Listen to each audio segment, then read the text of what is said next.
충격적인 진실이 폭로됐습니다. 미국 하버드대 교수가 한국의 눈부신 발전의 비결을 밝혔다고 합니다. 그는 이 비결이 아주 오래전 우리 역사를 거슬러 올라간다고 하는데요. 세계적 석학이 밝힌 한국의 속내, 지금 들으러 가시죠. 하버드 대학교 역사학과 강의실. 창문으로 들어오는 햇살이 강단을 비추고 있었습니다. 저는 오늘 특별 강연을 위해 평소보다 더 정장에 신경을 썼죠. 리처드 밀러, 하버드 대학교 역사학과 교수입니다. 강의실은 이미 자리가 거의 다 찼습니다. 제 기록과 문명 발전 강연 시리즈가 입소문을 타면서 세계 각국에서 온 학생들과 교수들로 강연장이 가득 찼어요. 앞자리에는 유럽에서 온 방문 교수들이, 중간쯤에는 다양한 나라의 학생들이 앉아 있었습니다. 뒷자리에는 동양에서 온 학생들이 모여 있었고 그 중에서도 몇몇 한국 학생들이 눈에 띄었죠. 저는 목을 가다듬고 마이크를 조정했습니다. 강의실이 조용해지기를 기다리며 청중을 한번 둘러보았어요. 여러분, 오늘 강연에 참석해 주셔서 감사합니다. 제 인사에 청중들이 집중하기 시작했습니다. 오늘 우리는 기록과 문명 발전이라는 주제로 이야기를 나눌 건데요.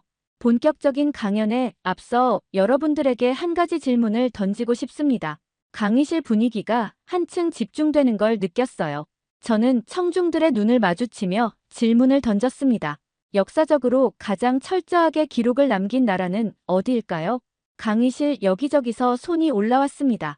저는 앞줄에 앉은 금발의 학생을 지목했죠. 영국입니다. 그가 자신있게 말했습니다. 흥미로운 답변이네요. 영국은 확실히 오랜 역사 기록 전통이 있죠. 다른 의견은요? 이번엔 중간쯤 앉은 이탈리아 출신으로 보이는 학생을 가리켰습니다. 로마일 겁니다, 교수님. 로마는 제국의 모든 기록을 상세하게 남겼으니까요. 저는 고개를 끄덕이며 미소를 지었습니다. 역시 좋은 대답입니다.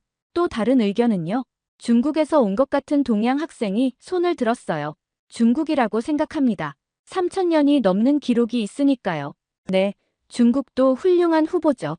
다른 생각이 있는 분? 강의실은 잠시 조용해졌습니다. 모두가 제가 답을 말해줄 것을 기다리는 듯 했어요. 저는 잠시 긴장감을 조성하며 답변을 준비했습니다. 여러분의 답변 모두 타당합니다. 하지만 저는 잠시 말을 멈추고 청중을 둘러봤습니다. 정답은 한국입니다. 순간 강의실이 술렁이기 시작했어요. 앞자리에 앉은 옥스퍼드 대학에서 온 교수는 의아한 표정을 지었고 미국 학생들은 서로 눈을 마주치며 의문을 교환했습니다. 한국이요? 왜 한국인가요? 한 학생이 소리쳤습니다. 정말 의외의 답변이네요. 다른 학생이 중얼거렸습니다. 저는 그들의 반응을 예상했었죠. 사실 몇 년 전만 해도 저도 같은 반응이었을 겁니다. 그때의 저처럼 이 학생들도 한국의 놀라운 기록 문화에 대해 아직 모르고 있었죠. 여러분, 지금부터 제가 왜 한국이 역사적으로 가장 철저한 기록, 문화를 가진 나라라고 말하는지 설명해 드리겠습니다. 저는 강단 위에 놓인 프로젝터를 켰습니다. 청중들은 여전히 회의적이었지만 호기심 가득한 눈으로 저를 주시했어요. 저는 그들의 시선을 느끼며 내심 웃음을 감췄습니다. 오늘 강연이 끝날 무렵 그들의 생각이 완전히 바뀔 것이라는 걸 알고 있었으니까요. 먼저 여러분이 아마 한 번도 들어보지 못했을 조선 왕조실록에 대해 이야기해 볼까요? 저는 강연대 옆에 놓아둔 무거운 상자로 다가갔습니다. 청중들의 시선이 저를 따라오는 걸 느낄 수 있었죠. 상자를 열고 천으로 조심스럽게 쌓인 두툼한 책을 꺼냈습니다. 그것은 제가 한국국립중앙박물관의 특별 허가를 받아 대여한 조선왕조실록 복제본이었습니다. 여러분, 제가 지금 들고 있는 것이 무엇인지 아십니까? 손으로 책의 표면을 쓰다듬으며 말했어요. 책의 무게가 상당했죠. 마치 역사 그 자체의 무게를 들고 있는 것 같았습니다. 이것은 조선왕조실록이라는 기록물의 복제본입니다. 500년 동안 단 한 번도 조작되지 않은 한 왕조의 기록이죠. 강의실 전체에서 놀란 숨소리가 들렸습니다. 앞자리에 앉은 유럽에서 온 역사학 교수가 의심스러운 눈빛으로 물었습니다. 밀러 교수님, 왕조 기록이 500년 동안 조작되지 않았다고요? 그게 어떻게 가능합니까? 유럽의 역사를 봐도 권력자들이 자신에게 유리하게 역사를 바꾸는 일은 흔했는데요. 그의 질문은 합리적이었습니다. 사실 처음 이 기록물을 접했을 때 저도 같은 의문을 가졌으니까요. 좋은 질문입니다. 여러분, 여기서 가장 놀라운 사실이 있습니다. 저는 잠시 말을 멈추고 청중의 표정을 살폈습니다. 모두가 집중하고 있었어요. 조선왕조실록은 왕조가 끝난 후에도 변형되지 않았을 뿐만 아니라 왕조 통치 중에도 왕이 직접 볼 수 없었습니다. 순간 강의실이 소란스러워졌습니다. 학생들은 서로를 향해 놀란 표정을 지었고 앞줄의 역사학자들은 의심스러운 눈빛으로 저를 바라봤죠. 왕이 자기 기록을 못 봤다고요? 미국에서 온 대학원생 제시카가 소리쳤습니다. 그게 무슨 말씀이시죠? 저는 미소를 지으며 설명을 이어갔습니다. 네, 정확히 그렇습니다. 조선시대에는 사관이라고 불리는 특별한 역사 기록관이 있었어요. 이들은 왕의 모든 활동, 국정회의, 심지어 왕의 사적인 발언까지 기록했습니다. 그리고 이 기록은 왕이 죽은 후에야 편찬되어 외부에 보관되었죠. 그럼 왕은 자신의 행동이 어떻게 기록되는지 알 수 없었던 건가요? 독일에서 온 교환학생 토마스가 물었습니다. 맞습니다. 왕은 자신의 행적이 어떻게 기록되는지 알 수 없었고 그것을 수정할 권한도 없었죠. 심지어 실록이 보관된 사고라는 특별한 보관소는 깊은 산속에 위치해 접근이 매우 제한적이었습니다.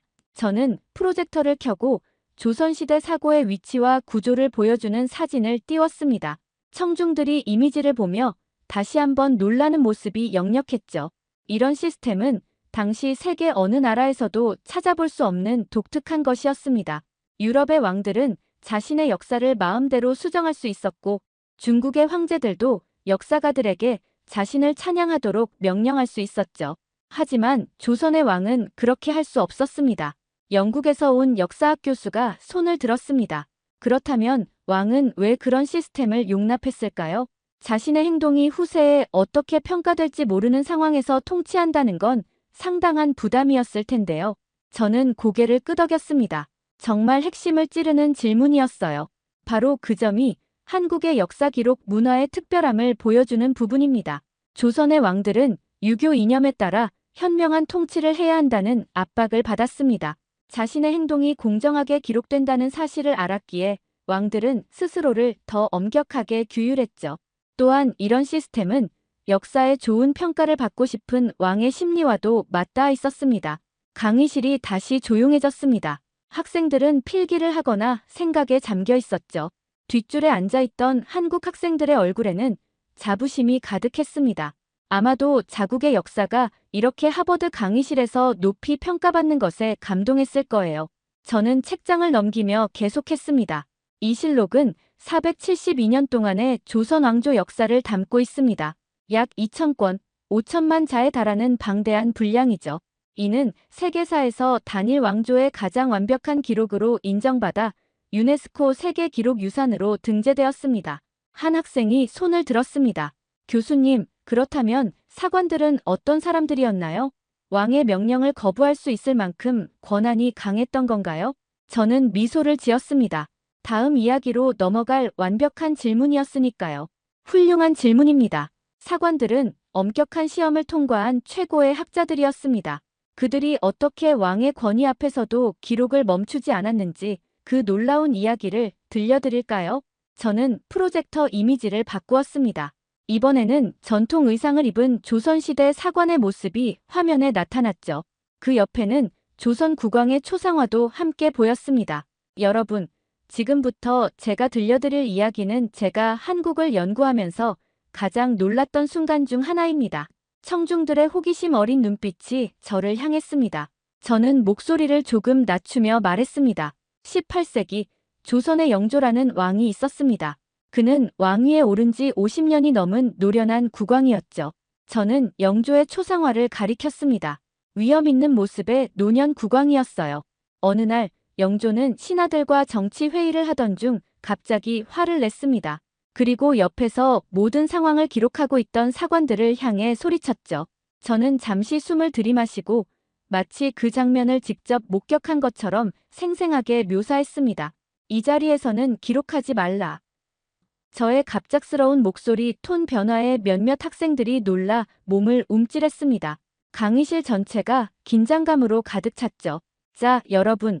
이 상황을 상상해 보세요. 절대 권력을 가진 왕이 화가 나서 기록을 중단하라고 명령했습니다. 여러분이라면 어떻게 하셨을 것 같나요? 저는 청중들을 둘러보며 물었습니다. 몇몇 학생들이 서로 시선을 교환했고 한 학생이 손을 들었습니다. 당연히 기록을 멈췄을 것 같습니다. 왕의 명령이니까요. 다른 학생도 고개를 끄덕였습니다. 저도 그랬을 것 같아요. 목숨이 위험할 수도 있으니까요. 저는 미소를 지었습니다. 그런 반응이 일반적이죠. 하지만 조선의 사관들은 달랐습니다. 프로젝터 화면을 다시 바꿔 사관들이 붓을 들고 기록하는 그림을 보여주었습니다. 사관들은 영조의 분노에 찬 명령에도 불구하고 기록을 계속했습니다. 그들은 왕에게 이렇게 말했죠. 이는 신의 본분입니다. 기록을 멈출 수 없습니다. 강의실이 다시 한번 웅성거렸습니다. 앞줄에 앉은 유럽 출신 교수는 믿기지 않는다는 표정이었고 학생들은 놀란 눈으로 서로를 바라봤죠. 왕이 그들을 처벌하지 않았나요? 프랑스에서 온 학생이 물었습니다. 그의 목소리에는 의심이 가득했어요. 저는 고개를 저었습니다. 아니요. 오히려 영조는 사관의 독립성을 존중했습니다. 물론 순간적으로 화를 냈지만 곧 자신의 행동을 자제했죠. 이것이 바로 조선 왕조의 독특한 점입니다. 왕도 역사 기록의 중요성과 독립성을 인정했던 거예요. 미국 학생 하나가 의아한 표정으로 손을 들었습니다. 그건 정말 놀랍네요. 하지만 왕이 정말 화가 났을 때는 어땠나요? 예를 들어 정말 못 적게 하고 싶은 내용이 있었다면요? 좋은 질문입니다. 저는 고개를 끄덕이며 대답했습니다. 실제로 역사 속에서 몇몇 왕들은 자신에게 불리한 기록을 없애려고 시도했습니다. 하지만 사관들은 목숨의 위험을 무릅쓰고 기록을 지켰죠. 저는 잠시 침묵했다가 계속 말을 이어갔습니다.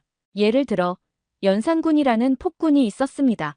그는 자신의 행적이 기록되는 것을 극도로 경계했죠. 하지만 사관들은 비밀리에 기록을 계속했고 결국 연산군은 역사의 폭군으로 기록됐습니다. 강의실의 분위기가 무거워졌습니다. 청중들은 이제 조선의 역사 기록 시스템의 심각성과 중요성을 느끼기 시작한 것 같았어요. 이러한 기록 정신은 단순한 관습이 아니었습니다.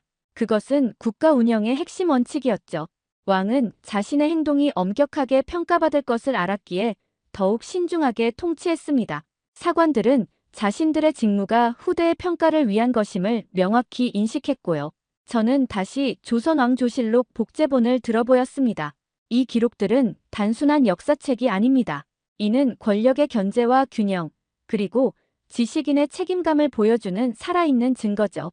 강의실 뒤쪽에서 손이 올라왔습니다. 한국에서 교환학생으로 온 민수라는 학생이었어요. 교수님, 제가 알기로는 사관들이 국왕의 행동뿐만 아니라 자연재해나 민간의 풍습까지도 꼼꼼히 기록했다고 들었습니다. 이런 포괄적인 기록이 현대 한국인의 정체성에도 영향을 미쳤을까요? 저는 미소를 지었습니다. 정말 날카로운 질문이었죠. 매우 훌륭한 통찰입니다. 민수 학생. 맞습니다. 조선왕조실록은 정치적 사건뿐만 아니라 일식, 월식, 홍수, 가뭄 같은 자연현상부터 민간의 의복, 음식, 놀이에 이르기까지 모든 것을 기록했습니다. 이런 전통이 오늘날 한국인들의 세세한 것까지 기록하는 습관으로 이어졌다고 볼 수 있겠죠. 저는 청중들을 둘러보았습니다. 대부분의 서구권 학생들과 교수들의 표정이 처음과는 완전히 달라져 있었어요. 의심과 회의는 경외와 호기심으로 바뀌었죠. 하지만 여러분, 이 놀라운 기록 정신의 진가는 국가가 위기에 처했을 때 더욱 빛을 발했습니다. 전쟁 중에도 한국인들은 역사 기록을 지키기 위해 목숨을 걸었죠. 그 이야기는 더욱 놀랍습니다. 학생들의 눈빛이 호기심으로 빛났습니다. 저는 다음 이야기로 넘어갈 준비를 했습니다. 16세기 일본의 침략으로 조선은 존망의 위기에 처했습니다. 그 와중에도 조선의 학자들이 이 기록을 지키기 위해 어떤 노력을 했는지 들려드리겠습니다. 저는 프로젝터 화면을 바꿔 16세기 조선의 지도를 보여주었습니다. 빨간색 화살표가 일본에서 한반도로 향하고 있었죠. 여러분, 1592년 일본은 대규모 군대를 이끌고 조선을 침략했습니다. 이를 임진왜란이라고 부르죠. 화면이 전쟁 장면을 묘사한 그림으로 바뀌었습니다. 치열한 전투 속에서 불타는 건물들과 도망치는 사람들의 모습이 보였어요. 침략군은 빠르게 수도 한양을 점령했고 조선의 국왕과 조정은 북쪽으로 피난을 떠나야 했습니다. 나라의 운명이 풍전등화였죠. 저는 잠시 말을 멈추고 강의실을 둘러보았습니다. 모든 청중이 깊이 집중하고 있었어요. 여러분은 이런 상황에서 무엇을 가장 먼저 지키려고 할 것 같습니까? 보물, 왕실의 귀중품, 아니면 무기나 식량 같은 실용적인 물건들. 몇몇 학생들이 손을 들었습니다. 저는 중간줄에 앉은 독일 출신 학생을 지목했어요. 아마도 왕실의 보물이나 귀중품을 지키려 했을 것 같습니다. 다른 학생이 맞장구 쳤습니다. 저는 무기와 식량 같은 생존에 필요한 것들이라고 생각해요. 저는 고개를 끄덕였습니다. 모두 타당한 대답입니다. 하지만 조선의 학자들에게는 그보다 더 중요한 것이 있었습니다. 제 목소리가 한층 진지해졌습니다. 바로 역사 기록이었습니다. 여러분, 조선의 학자들은 전쟁의 혼란 속에서도 조선 왕조실록을 지키기 위해 목숨을 걸었습니다. 강의실이 다시 한번 술렁였습니다. 앞줄의 유럽 교수들은 놀란 표정이었고 학생들도 믿기지 않는다는 눈빛이었죠. 전쟁 중인데도 역사 기록을 지켰다고요? 한 미국 학생이 소리쳤습니다. 그게 말이 됩니까? 저는 미소를 지었습니다. 네, 정확히 그랬습니다. 전쟁 발발 직후 학자들은 조선 왕조실록을 안전한 곳으로 옮기기 위한 작전을 세웠습니다. 프로젝터 화면이 바뀌어 한국의 깊은 산속에 자리한 사고의 모습이 나타났습니다. 실록은 원래 4곳의 사고에 분산 보관되어 있었습니다. 하지만 전쟁으로 3곳이 위험에 처했죠. 학자들은 급히 기록물을 모아 북쪽 지역의 깊은 산속으로 옮겼습니다. 저는 화면에 나타난 산길을 가리켰습니다. 생각해보세요. 적군이 침략하는 상황에서 이들은 무거운 책들을 말에 싣고 험한 산길을 통해 옮겼습니다. 때로는 등에 지고 걸어야 했죠. 청중들의 표정이 경이로움으로 가득 찼습니다. 특히 역사학을 전공하는 학생들의 눈빛이 달라졌어요. 하지만 불행히도 그들의 노력에도 불구하고 일부 실록은 전쟁 중에 소실되었습니다. 이에 대한 조선 학자들의 반응이 또 놀랍습니다. 저는 잠시 말을 멈추고 물을 한 모금 마셨습니다. 청중의 호기심은 최고조에 달한 것 같았어요.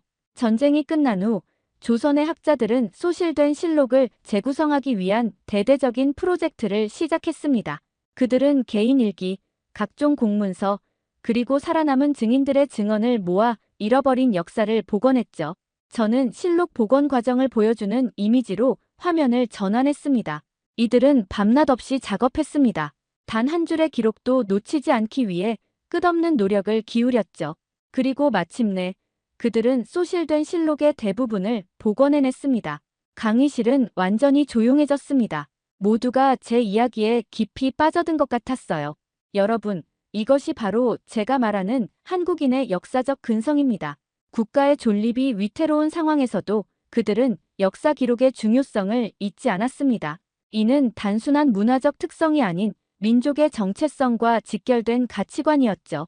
앞줄에 앉은 역사학과 교수가 손을 들었습니다. 밀러 교수님, 이런 기록 보존에 대한 집착은 실용적인 목적이 있었나요? 아니면 순전히 문화적, 학문적 가치 때문이었나요?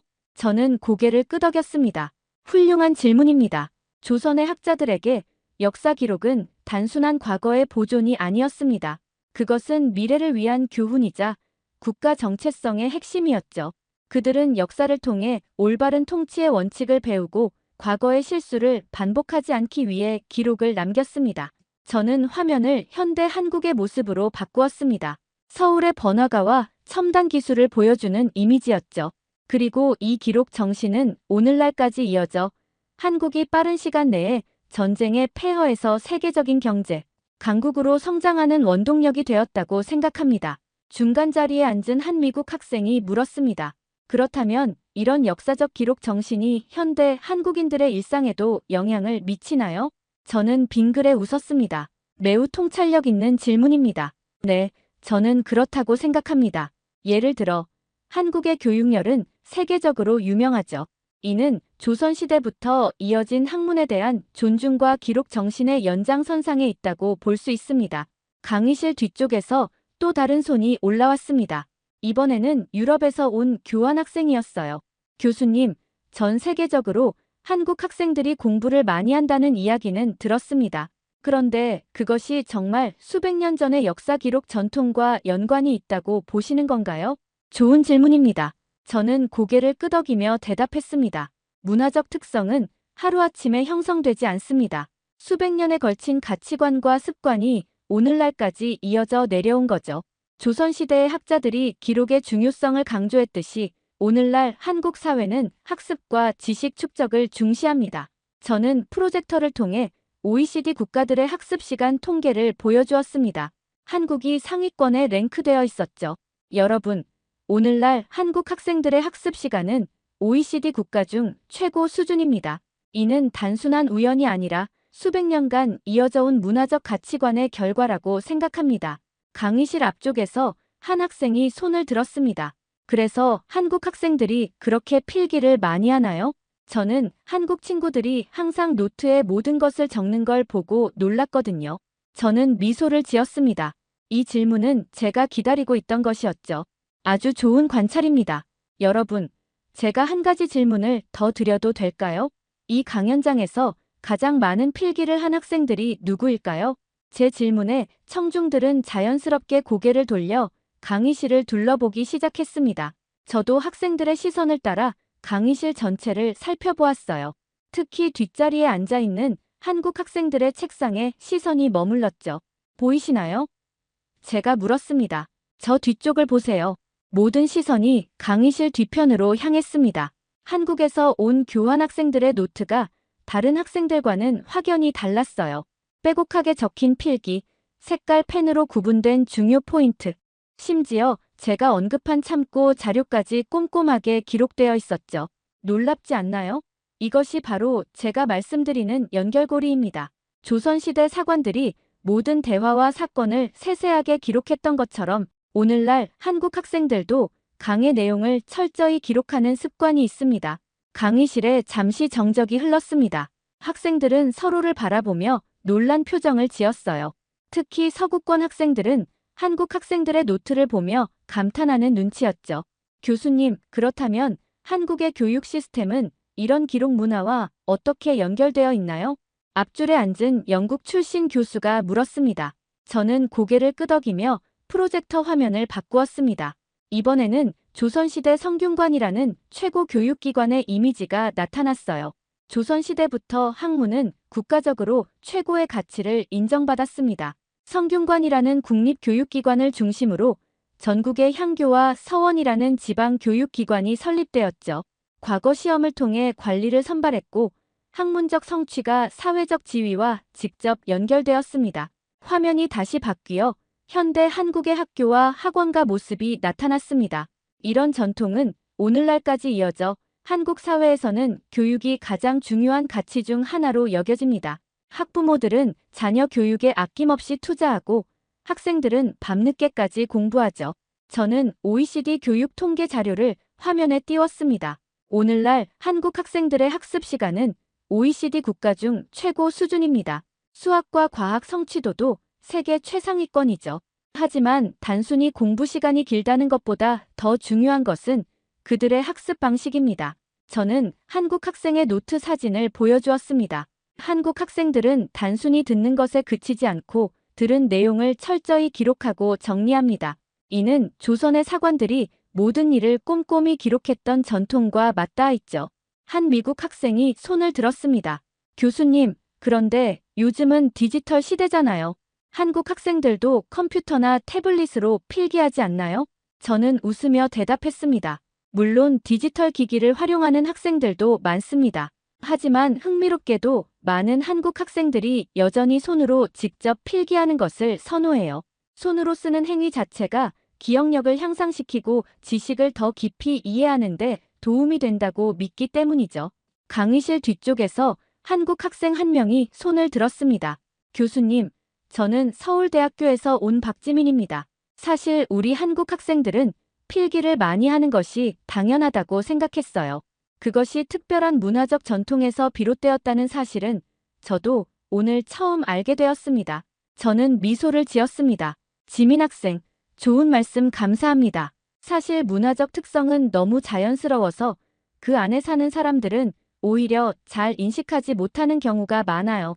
마치 물속의 물고기가 물의 존재를 인식하지 못하는 것처럼요. 청중들 사이에서 공감의 웃음이 터져 나왔습니다. 한국의 교육열은 단순히 시험에서 좋은 점수를 받기 위한 것이 아닙니다.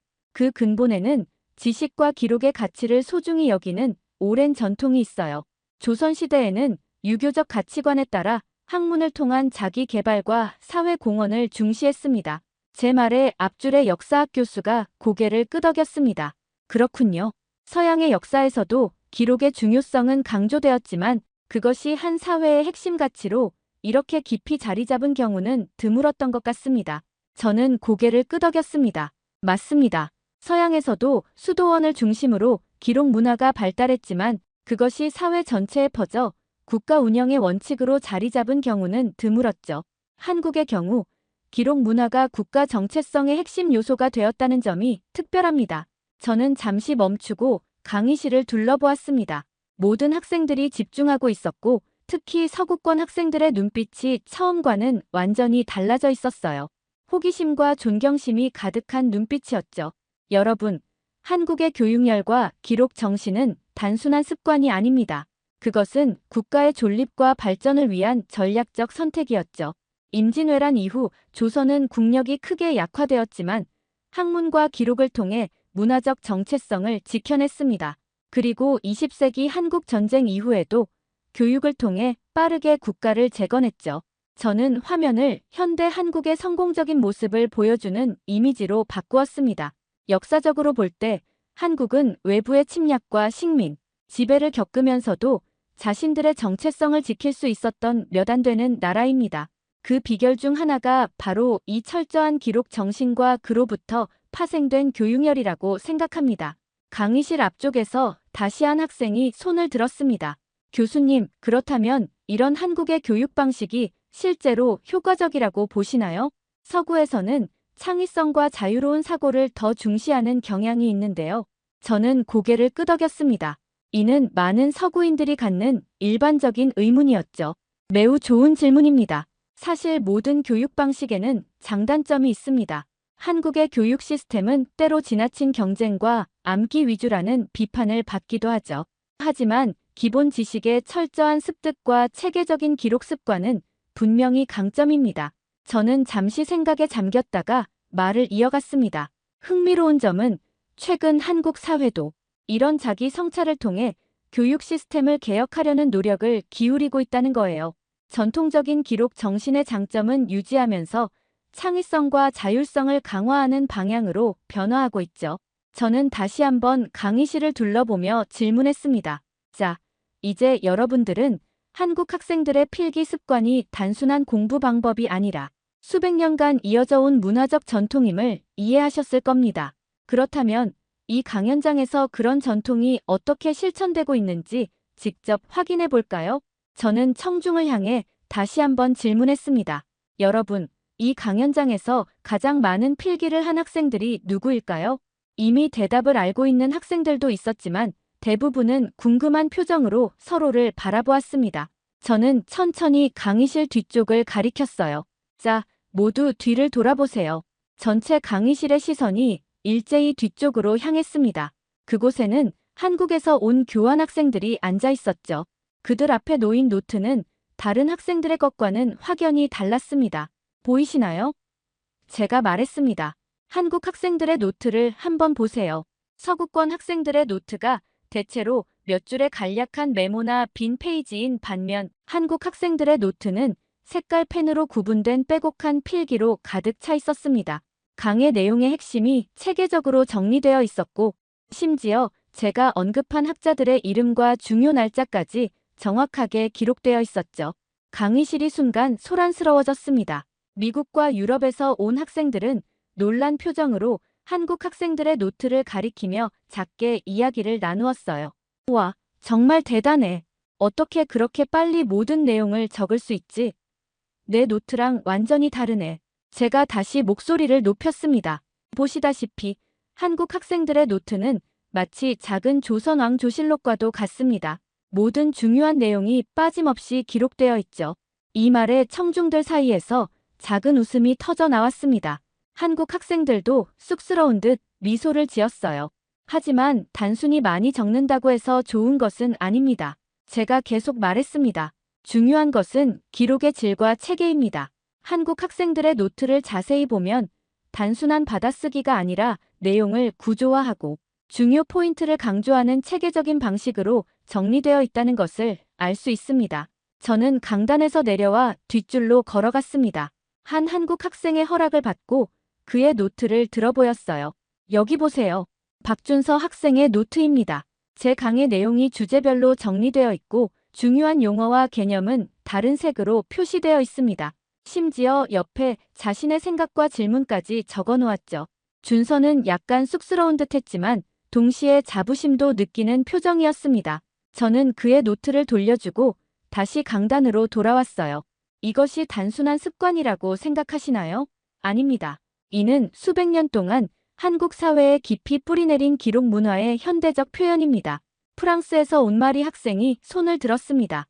교수님, 사실 저는 이전에 한국 친구들이 항상 필기를 많이 하는 것을 보고 약간 과하다고 생각했어요. 하지만 이런 역사적 맥락을 알고 나니 완전히 다르게 보이네요. 저는 고개를 끄덕였습니다. 맞습니다, 마리. 문화적 현상은 그 역사적 맥락 속에서 이해할 때 비로소 제대로 볼 수 있습니다. 표면적으로는 단순한 학습 습관처럼 보이지만 그 근저에는 깊은 문화적 가치와 전통이 있는 거죠. 한 미국 학생이 갑자기 손을 번쩍 들었습니다. 교수님, 이제야 이해가 됐어요. 한국은 왜 이렇게 철저한가 했더니 그건 수백 년 동안 이어진 기록 문화 때문이었군요. 제 한국인 룸메이트가 항상 모든 것을 메모하고 정리하는 습관이 있었는데 이제 그 이유를 알 것 같아요. 그의 솔직한 깨달음에 강의실 전체가 웃음바다가 되었습니다. 저도 함께 웃으며 고개를 끄덕였죠. 그렇습니다. 문화적 습관은 우리도 모르는 사이에 일상 속에 깊이 배어 있죠. 한국인들에게 기록은 단순한 행위가 아니라 정체성의 일부입니다. 저는 다시 프로젝터 화면을 바꾸어 현대 한국 사회의 다양한 모습을 보여주었습니다. 스마트폰으로 모든 것을 사진 찍는 젊은이들, 일기를 쓰는 학생들, 회의에서 꼼꼼히 메모하는 직장인들의 모습이 담긴 이미지였어요. 오늘날 한국 사회에서 기록 문화는 다양한 형태로 나타납니다. 디지털 시대에 맞게 진화했지만 그 본질은 변하지 않았죠. 모든 것을 기록하고 보존하고 후대에 전하려는 정신은 여전히 살아있습니다. 저는 잠시 멈추고 강의실을 둘러보았습니다. 청중들의 눈빛이 처음과는 확연히 달라져 있었어요. 호기심과 새로운 이해가 담긴 시선들이었죠. 여러분, 제가 오늘 이 강의를 통해 전하고 싶었던 핵심은 바로 이것입니다. 문화란 단순히 겉으로 보이는 현상이 아니라 수백 년에 걸쳐 형성된 가치관과 세계관의 표현이라는 것이죠. 한국의 기록 문화는 국가적 위기 속에서도 정체성을 지켜낸 강력한 도구였고 오늘날 한국의 성공을 뒷받침하는 중요한 요소 중 하나입니다. 앞줄에 앉은 역사학 교수가 진지한 표정으로 말했습니다. 밀러 교수님, 오늘 강의는 정말 눈을 뜨게 하는 경험이었습니다. 우리는 동아시아 연구에서 중국과 일본에 너무 많은 관심을 기울이고 한국의 독특한 문화적 특성을 간과해왔던 것 같습니다. 저는 고개를 끄덕였습니다. 맞습니다. 서구학계에서 한국은 종종 잊혀진 나라로 불렸습니다. 하지만 저는 한국의 역사와 문화에는 세계가 배울 수 있는 풍부한 지혜가 담겨 있다고 믿습니다. 또 다른 교수가 말을 이었습니다. 특히 이 기록 문화의 측면은 우리 서구 사회가 깊이 생각해봐야 할 부분인 것 같습니다.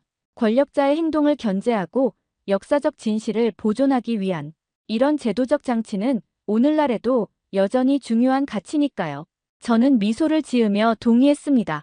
전적으로 동감합니다. 역사를 통해 우리는 다른 문화의 지혜를 배울 수 있고 그것을 현대적 맥락에서 새롭게 해석할 수 있습니다.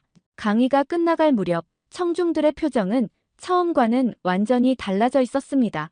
특히 서구권 학생들은 한국 학생들을 새로운 시선으로 바라보는 듯 했어요. 그리고 한국 학생들의 얼굴에는 자부심이 가득했죠. 한 미국 학생이 강의가 끝나자마자 한국 학생에게 다가가 이야기를 나누기 시작했습니다. 그것은 작지만 의미 있는 변화의 시작이었죠. 강의가 끝나고 청중들이 자리에서 일어나기 시작했습니다.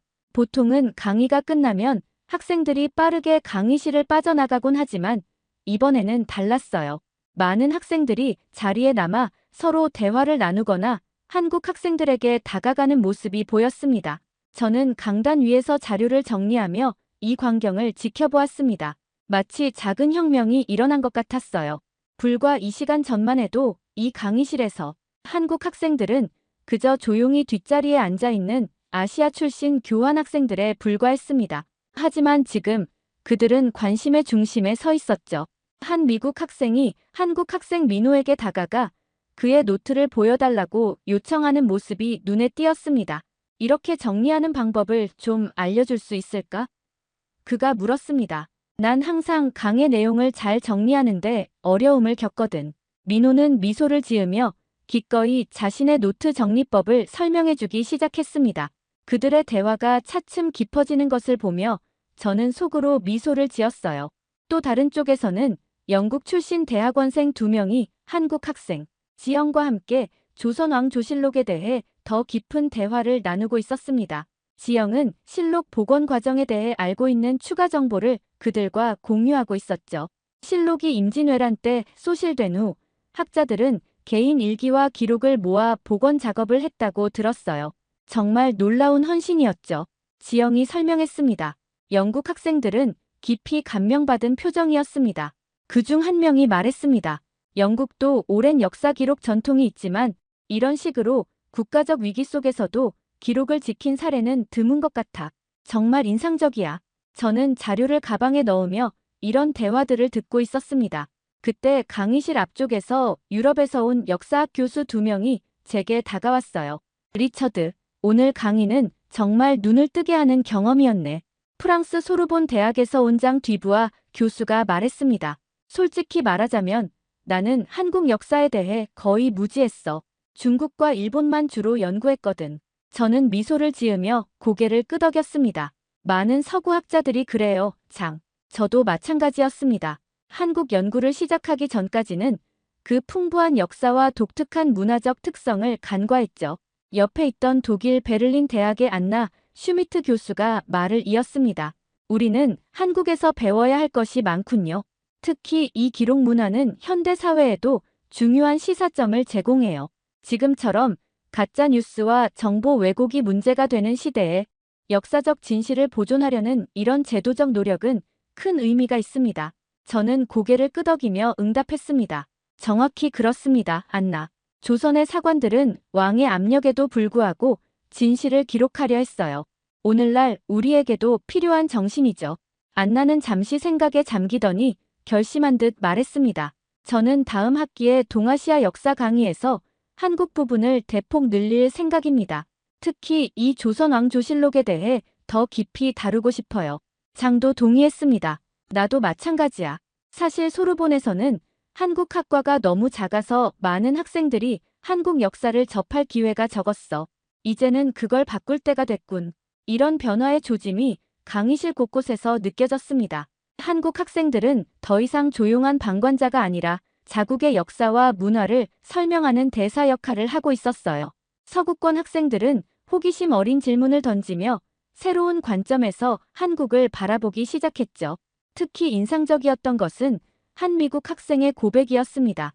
그는 강의실을 나가기 전에 제게 다가와 말했어요. 밀러 교수님, 솔직히 저는 아시아 역사에 관심이 거의 없었습니다.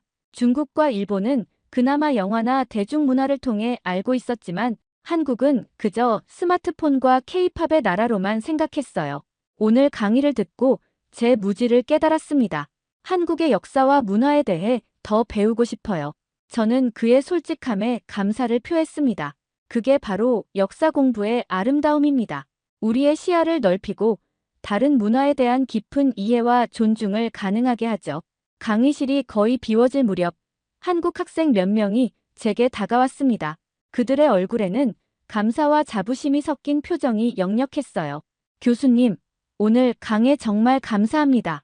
그중 한 명인 소연이 말했습니다. 사실 저도 조선왕조실록의 가치를 이렇게 깊이 생각해 본 적이 없었어요. 한국인으로서 자부심을 느끼게 해주셨습니다. 또 다른 학생인 태준이 덧붙였습니다. 저희 할아버지는 항상 한국 역사의 중요성에 대해 말씀하셨는데 이제야 그 의미를 제대로 이해하게 된 것 같아요. 외국 학생들이 우리 역사에 관심을 갖는 모습을 보니 기분이 정말 좋습니다. 저는 그들의 말에 깊이 공감했습니다. 여러분의 역사와 문화는 정말 소중합니다. 그것을 세계에 알리는 것은 제게 큰 보람이에요. 강의실을 나서면서 저는 오늘의 강의가 단순한 지식 전달을 넘어 진정한 문화적 교류의 장이 되었다는 만족감을 느꼈습니다. 복도에서는 여전히 한국 학생들과 서구권 학생들이 대화를 나누고 있었고 몇몇은 함께 커피를 마시러 가자고 제안하는 모습도 보였죠. 이것이 바로 교육의 진정한 힘이라고 생각했습니다. 지식은 단순히 정보를 전달하는 것을 넘어 사람들의 인식을 변화시키고 문화 간 이해를 증진시키는 강력한 도구입니다. 오늘 이 강의실에서 시작된 작은 변화가 앞으로 더 넓은 세계로 퍼져나가길 희망했습니다. 저는 다음 강의를 위해 연구실로 향하며 생각했습니다. 이것은 끝이 아니라 시작이다. 한국의 풍부한 역사와 문화적 지혜가 세계에 더 널리 알려져야 할 시간이 왔다. 강연 후 며칠 뒤, 저는 연구실에 앉아 한 학생이 보낸 이메일을 읽고 있었습니다. 그 학생은 제 강연 영상이 소셜미디어에서 화제가 되고 있다고 알려왔어요. 호기심에 인터넷을 열어보니 정말 놀라운 광경이 펼쳐졌습니다. 제 강연 일부가 편집되어 여러 플랫폼에 공유되고 있었고, 역사를 가장 철저하게 기록한 나라는 한국이었다라는 키워드가 미국과 유럽에서 트렌딩 토픽으로 올라와 있었죠. 댓글들을 읽어보니 많은 사람들이 한국의 기록 문화에 놀라움과 존경심을 표현하고 있었습니다. 이건 정말 예상하지 못한 일이네요. 저는 혼잣말을 중얼거리며 미소를 지었습니다. 학술적인 강연이 대중의 관심을 이끌어낸 것은 드문 일이었으니까요. 더 놀라운 소식은 그 다음 날 왔습니다. 하버드 대학교 총장실에서 연락이 왔는데 조선왕조실록 연구 프로젝트를 위한 특별 기금을 마련하기로 했다는 내용이었어요. MIT도 곧 비슷한 계획을 발표했고 여러 유럽 대학들도 한국학 프로그램을 확장하겠다는 의사를 밝혔습니다. 일주일 후 저는 CNN과 인터뷰를 하게 되었습니다. 카메라 앞에서 저는 제 생각을 솔직하게 전했습니다. 우리는 한국을 몰라도 너무 몰랐습니다. 서구학계는 수십 년 동안 중국과 일본에만 초점을 맞추며 한국의 독특한 문화적 가치를 간과해왔죠. 이제부터라도 한국을 제대로 연구해야 합니다. 이 인터뷰도 큰 반향을 일으켰습니다. 뉴욕타임스는 잊혀진 기록의 왕국 서구가 재발견한 한국이라는 제목의 특집 기사를 실었고 여러 학술지에서도 한국의 역사 기록 문화에 대한 논문을 요청해왔습니다. 한국에서도 이 소식이 전해져 많은 사람들이 자부심을 느끼게 되었다고 합니다. 여러 한국 언론이 저에게 인터뷰를 요청했고 서울대학교에서는 특별 강연 초청까지 받았죠. 가장 보람찼던 순간은 제 강연을 들었던 한국 학생들로부터 받은 편지였습니다. 그들은 자국의 역사를 새롭게 바라보게 되었다고, 그리고 조상들의 지혜와 정신을 더 깊이 이해하게 되었다고 말했어요. 저는 창밖을 바라보며 생각했습니다. 역사는 단순한 과거의 기록이 아니라 현재와 미래를 위한 가이드라인이다. 조선의 사관들이 그랬듯이 우리도 진실을 기록하고 보존하는 일의 중요성을 다시 한번 배워야 할 때다. 이제 한국은 더 이상 세계 역사의 변방이 아닌 독특한 가치와 지혜를 가진 중요한 문화권으로 재평가받기 시작했습니다. 그리고 저는 이 작은 변화의 시작점에 서 있다는 사실에 크나큰 자부심을 느꼈습니다. 오늘의 이야기는 여기까지입니다. 그럼 오늘 이야기 재미있게 들으셨다면 잊지 말고 좋아요 꼭 눌러주세요. 꼭 사연 관련이 아니더라도 하실 말씀이 있으시다면 댓글도 꼭 남겨주시고요. 더 좋은 사연을 발굴해내고 여러분들께 재미있게 전달하는데 큰 힘이 됩니다.